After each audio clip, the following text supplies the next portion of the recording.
everyone, welcome back to my channel. This is Mizuki Arts. Today we are going to be painting this cute and cozy autumn fairy. So grab a mug of hot cocoa or a hot apple cider, whatever you fancy, and maybe your sketchbook, and feel free to paint along with me. While I do that for the next 30 minutes on screen, why don't we talk about art style, because that is something us artists are obsessed over, for better or worse. But before I talk about that, I want to talk about my shop update. So in case you don't follow me on Instagram, you might not know that I have an Etsy shop. And I just updated it and added 4 new paintings, as you can see on screen here, along with a couple of my stickers. So if my paintings are out of your budget, there are stickers and prints too, if that interests you. So yeah, the link will be in the description box to that, and let's get on with the video. I feel like a lot of artists can really relate to wanting to replicate the ideas of others. I don't know if this is like unanimously true, but I feel like most artists in the modern age begin drawing because they love like a particular piece of media, and when they are obsessed with this piece of media, they often try to replicate it. For some people that's, you know, a video game, like Mario or Sonic, and other people that's like you know, Ever After High or My Little Pony, or you know, whatever floats your boat. But usually I think that's how kids start, is seeing a piece of art that they really love and wanting to be able to partake in it in some way on a deeper, more emotional level. Or maybe they just want to make like really bad fan comics, which might also be true. Yeah. For me, I have loved art for many years, but what really like pushed me into the icy depths of the art world was my obsession with My Little Pony. When I was like 9, my dad started printing off coloring pages for me of different characters that I loved. And I really loved coloring My Little Pony coloring pages, Disney coloring pages, Barbie coloring pages, but it was usually the My Little Pony ones. And then I'd trace those to make more characters or more coloring pages to color in, and I would cut all those out to create paper dolls.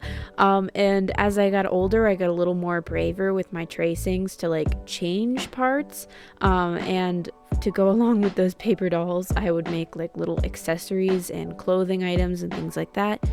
And then once I entered my teen years, anime entered the scene for me, because believe it or not, there's not a lot of anime that you can watch when you're a kid, so you're usually stuck with like Pokemon or something. No hate to Pokemon, I love Pokemon. But once you become a teenager, you usually discover that there's a whole world of anime out there. And all of a sudden, I had a whole new thing to obsess over. But up until this point, I didn't really know what an art style was. I just saw things that I liked on particular drawings, like for the My Little Pony animation style or the Ever After High animation style, etc., etc. And these were just things that I liked and tried to replicate.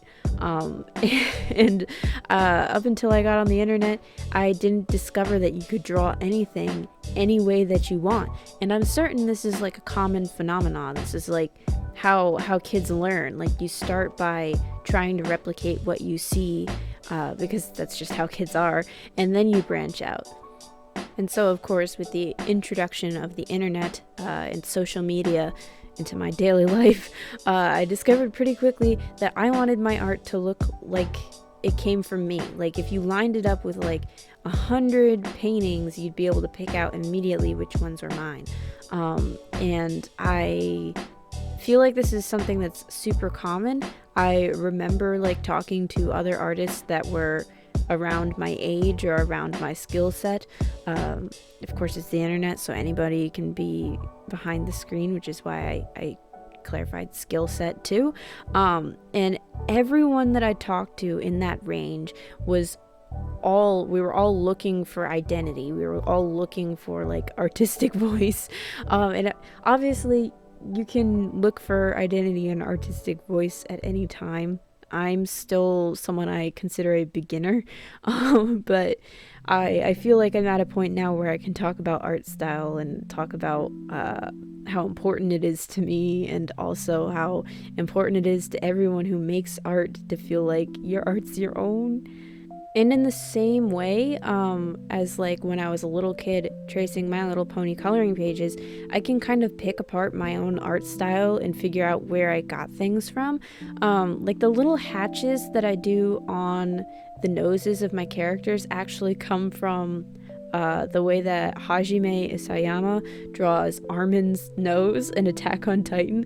Like that's literally where it came from. I mean, that's not even like something that's done on a lot of characters in the comic or in the anime, but specifically like Armin's nose. I just thought it was like such a funny way to show dimension, that I adopted it. I stole it. It's mine now. And then I remember I was having trouble drawing lips that looked like well defined and readable. So I just kind of like blocked things out, which is how I get to the point where I'm at like, okay, I'm going to make the top lip like really dark and then the bottom lip kind of pink and blushy. And this also kind of reminds me of the TikTok makeup of 2020, which was about when I was starting to like really explore the way that I want to draw things, which I think is really funny. In addition to that, I have like the over blushed look too, which was also really popular in like TikTok makeup. I'm not on TikTok anymore, but I think at the time I picked up a lot of that stuff. And obviously like over blushing characters is like not a new thing at all. Painters have been doing that like forever. Like Norman Rockwell comes to mind immediately as like a painter that like over blushes things sometimes. And then you'll see I have these like little sparkles and stars all over my paintings, and those just come from like a billion different artists on the internet, and pretty much everywhere. Like I feel like I started doing that to like cover up mistakes because I have like very shaky hands, so even if my sketch is like quote unquote good, you know, like the best I felt I could get it at the time, or the best I feel I can get it now, and I do line art, it might vary from the sketch in that sometimes it feels like I can't even control the way that my hand moves, and that might be like a very niche feeling, or it might be something that like every artist experiences. I don't know, but I will use like little stars and sparkles to like cover it up, which obviously is a terrible habit, you know. It doesn't always look good. Sometimes it looks worse because now I'm like drawing attention to the mistake, but it's something that I kind of cling to as a little bit of a crutch sometimes. I'm trying to break out of that by just simply not rushing through my line art, and taking the time to actually like give myself breaks if it feels like my hand is trembling a lot, or like things might go wrong, because line art is definitely one of the more focus intensive parts of the process for me, personally at least. So I'm trying to start giving it the attention that it deserves, and hope that that kind of solves the problem for me. So yeah, maybe it's kind of a bad thing that I've adopted that into my style. Maybe it's not a bad thing just because it is a way to cover my mistakes. I'm not really sure. Regardless, I don't really love it as a habit, but I do kind of appreciate and understand that like art style is pretty important for when you're doing like bigger projects. Like say you want to work on a comic, people will recognize the art from your comic if it's memorable and unique. Or in my case, I want to work on like picture books. I really want my art style to stand out compared to the like other more simplified art styles that seem to be very popular in the picture book market right now. Like I kind of want my art style in picture books to be reminiscent of some of the like old fairy tale collection books, or like Beatrix Potter, or like Disney fairies books almost. Obviously not the same. I mean, I didn't even read Disney fairy books when I was younger. I liked the Tinkerbell movies, but I never sadly got around to the books until I actually like started exploring libraries a little bit and discovered them. But anyway, I'm getting off track here. I understand that I want to feel unique, not only just as a way to make sure that I'm drawing and painting things that I want to, but also to make sure that I can create some kind of recognizability for myself. That being said, I do see a lot of artists that maybe feel a little bit lost right now. Maybe they're just young and starting out, or maybe they feel like they haven't developed a voice, which is a very sad and frustrating feeling, kind of beating themselves up for having prioritized or still prioritizing like technical skill over voice, which honestly, there's nothing wrong with that. Like, if you prefer to make sure you can draw whatever you want, like as perfectly and as skillfully and tactfully as you want to, like as you imagine being able to do, then there is absolutely nothing wrong with that. Like, you will be a titan of the industry if you can do that. Like, just being able to do that will open up so many doors, you know? At least I think so anyway. I don't know. I'm not really qualified to say that for sure, but I mean, if you focus on that stuff, there's nothing wrong with it. Just for me and what I want to do, I prefer like prioritizing making sure I'm getting to make the work that I want to make.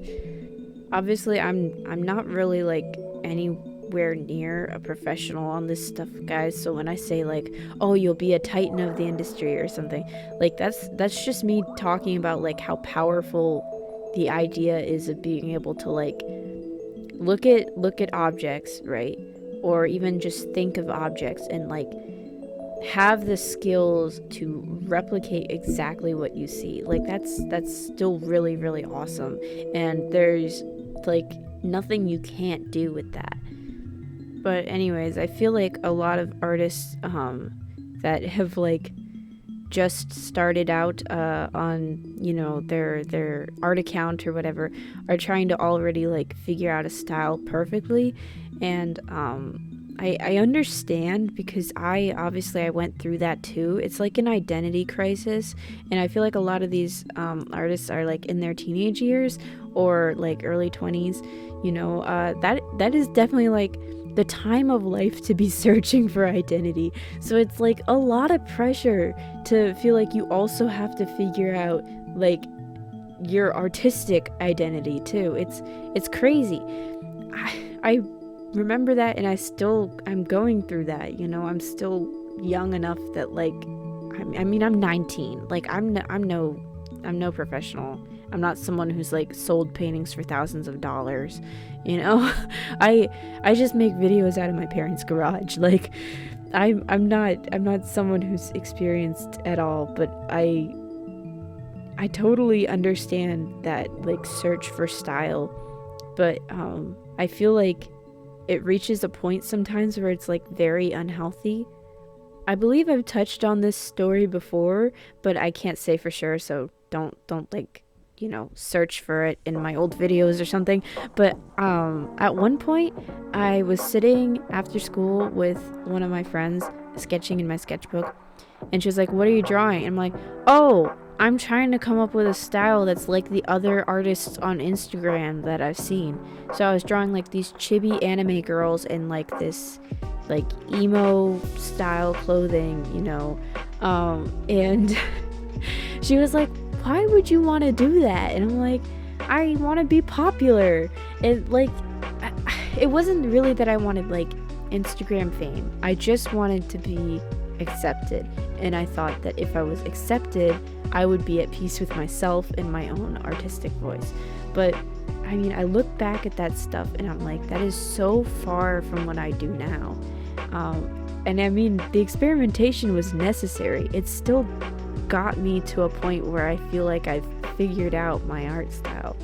I mean, you know, future me, right, might regret saying that, because maybe I'll, you know, change directions entirely. But I feel like I found a way of painting and drawing things that feels like me, that feels like my own unique style. And even though I tried so hard to replicate others then, it didn't like hinder me or anything. I guess what I'm saying is, you'll figure it out piece by piece, so don't stress yourself for the sake of trying to like build a name or a community or something. I mean, I figured out the art style, but I haven't really figured out like the whole building a community thing. You know, we're all on a journey. I'm a pretty small creator. You know, I don't make the big bucks or anything. And I'm certain that's like obvious. I mean, I don't have to say that, but it doesn't come all at once, you know, like it's little by little. Like right now I figured out things that I like to paint and a way that I like to paint them, but I've still got a long way to go because obviously I'm not a professional, and I'm still learning every single day, which is one of the greater parts. Like I'm still figuring out like different ways to paint things, different ways to lay out compositions and stuff. Obviously, I do have a comfort zone that I come back to. Like this piece is very much like the epitome of my comfort zone for sure. But I mean, it's all about the growth and experimentation and the changes that happen over the course of years.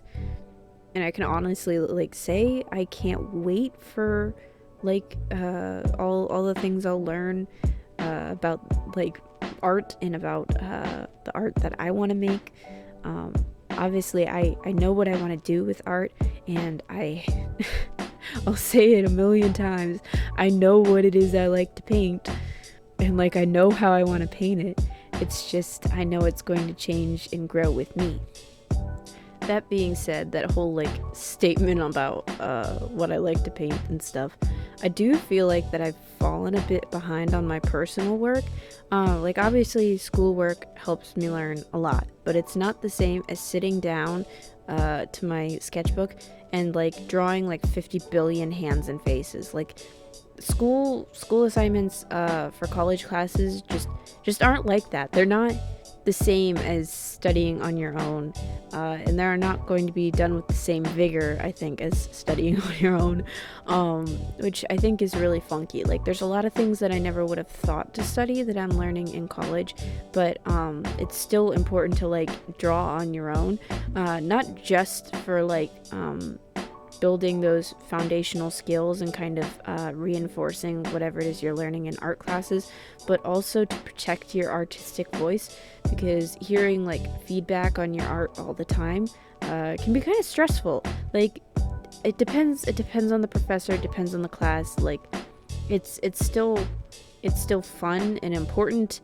and you're gonna figure out a lot about like things you can improve upon and stuff, but you still have to create work on your own, just to keep alive like what drives you for art, because it's very much not the same, even to study art in like classes versus to study on your own. And of course like making art of your own free will is different than like making an assignment piece. At least that's what I've found. I mean, maybe some classes have more creative freedom than others. Certainly the earlier on ones, like the like your drawing one, your painting one, those types of classes are about giving you the ability to like build skills, so it's not the same as sitting down and painting whatever you want however you want to.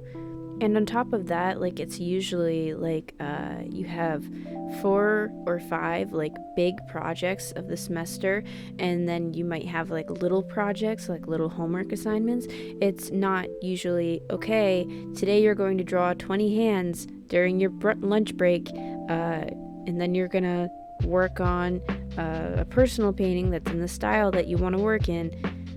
At least that hasn't been my experience anyway. Obviously, different teachers, professors, etc. Will run their classes differently.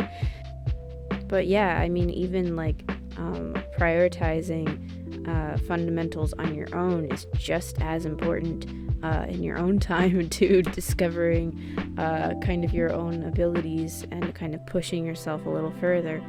Something that makes me feel kind of gross about my own like artistic journey is the fact that a lot of young artists are told that um, creating a unique style is not just about like creating work or whatever. It's also about like building an audience online, which, you know, is perfectly valid. But I mean, when you're just starting, like, do you really want like the pressure of that?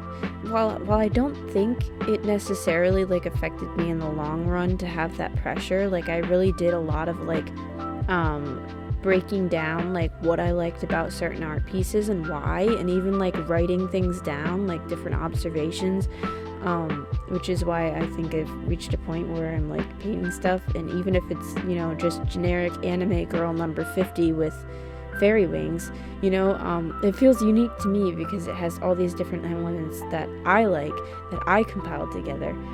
But to say that that's like the way to build an audience for your art just shifts the reasoning for like finding your own art style from being about like, you know, building your skill set and building your like artistic abilities or whatever, to something a little more plasticky. And I'm not saying it's bad to want to make a living off of your art or to have an audience online. Everyone deserves to have their art shown and to feel like they can make art a career. I really want that. I really want to have a community that I can bounce ideas off of. I think that's a wonderful thing. But I mean, when you're starting out, that's a lot of pressure. Like that's ridiculous. I mean, just the things that young artists are put through and the things that they put themselves through and what artists put each other through overall, it's crazy sometimes. It's insane. You want to know how to find an art style? Make art. That's it. That's all it is. You break things down, you look at art, you break things down some more, you look at your own art, you break things down. It's just about like making and looking at art all the time. And it doesn't have to be about like building an audience or whatever. It can just be about making stuff that you like to make, you know? All right, I'm off my soapbox now, you know. I'll stop scolding the microphone. It just deeply saddens me sometimes. But obviously, I mean, a lot of internet culture plays into my art, so I can't like hate it entirely, hate that pressure to find a style. It's sad to see people like beat themselves up over it. And the funny thing about this pressure too is it's all completely like self-imposed. Like even if some of it, the idea of it comes from pressure from other artists, the fact of the matter is there are art movements, right? Like for as long as humans have been making art, there have been like general styles that were popular, and obviously like anime, manga, that kind of thing, that's an art movement in and of itself, that's really popular right now. And everyone's going to have like a slightly different take on it, but there are going to be people that replicate exactly what they see, and that's a very like classic way of doing things, and that's fine. You don't have to have everything perfectly figured out and individualized, because guess what? That's not how artists have been doing it for like ever. I mean, people learn by copying others all the time. Just as an example, Impressionism was like really popular once upon a time, and there were tons and tons of Impressionist painters, and then there came the Post-Impressionists who had like a slightly different take on things, and on and on and on. The movements changed and flowed as changed how they wanted to paint things. It's just how it goes. I mean, I guess hindsight is 2020. You know what I'm saying? Hindsight is 2020. So now that I've like kind of put myself through all that, trying to figure out how I want to make art, I can look back and go, some of that was really unnecessary, right? I was like 14. I'm exactly where I need to be now. Like I'm exactly where God wants me to be in my artistic journey. And things are going to keep changing from here no matter what I do. And things were bound to change then no matter what I did. Like, you're exactly where you need to be, as I am, you know? That being said, I want to touch on one more thing that I think is like really embedded in internet culture right now, and it's kind of disturbing to see. It's this hatred for like same face syndrome, which is basically like the idea that an artist draws all the same face all the time, and it's bad that they all look the same. Now, don't get me wrong, drawing the same thing over and over again could be really boring. I'm quite guilty of same face syndrome. Like, I draw a lot of the same little button noses and big lips and like big anime eyes too. But I mean, there's no reason for someone on the internet to attack you over that.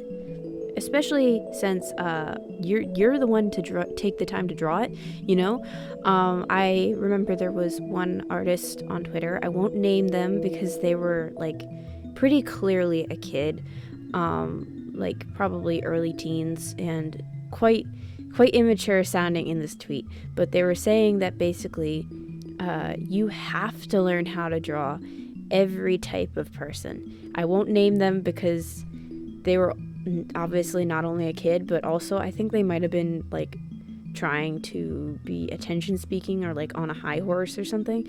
And since they were a kid, it was kind of funny to hear them say that because, I mean, it's a kid. How professional can a kid be in the arts? You know, they just the ego involved. It's so immature.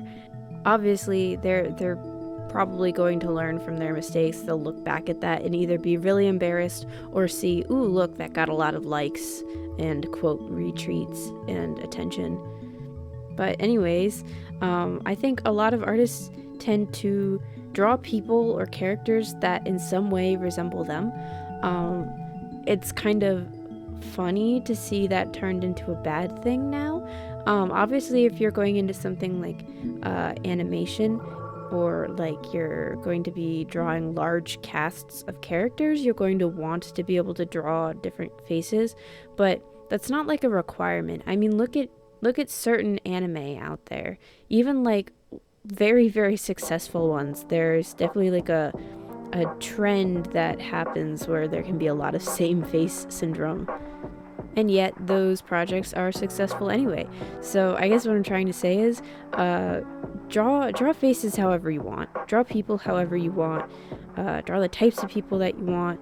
Obviously, learning is a great thing, and it's great to be able to like draw different features and stuff, but don't let internet strangers boss you around. That's insanity, like especially over something that's supposedly like moral and right to them, to like then be turning around and bossing you around. Like, okay, if you want to see a certain type of person drawn, go ahead and draw it. Go ahead, take the time to sit down and just suffer over a piece for hours and hours. Do it yourself, you know.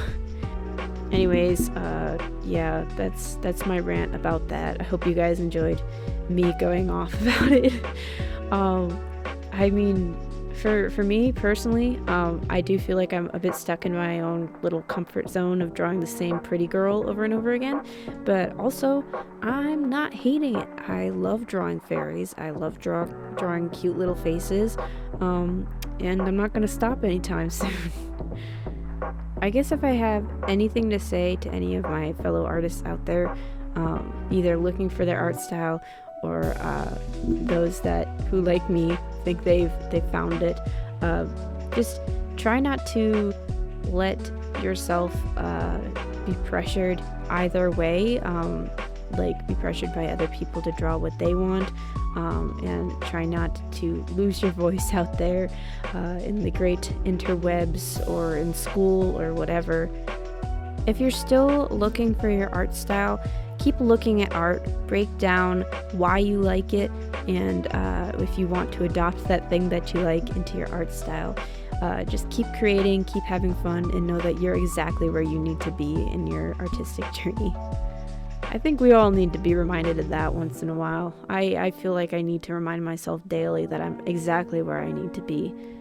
But anyways, I hope you guys enjoyed this video. Thank you so much for listening to me rant about art styles and artistic voice. I've said that phrase so many times throughout this video. God help me. Just thank you so much for being here. Like and subscribe if you enjoyed, and let me know if you found your art style down in the comments below and how you found it. It might help out someone out. Real quick before I go, I want to say thank you so much to my Ko-fi supporters. So thank you to Ashley, Savvy, and Tiffany. Your guys' support means the world to me, and if anyone else wants to go and check out my Ko-fi page, the link will be in the description box for all these benefits and more. Happy autumn, happy October, happy Halloween. Bye!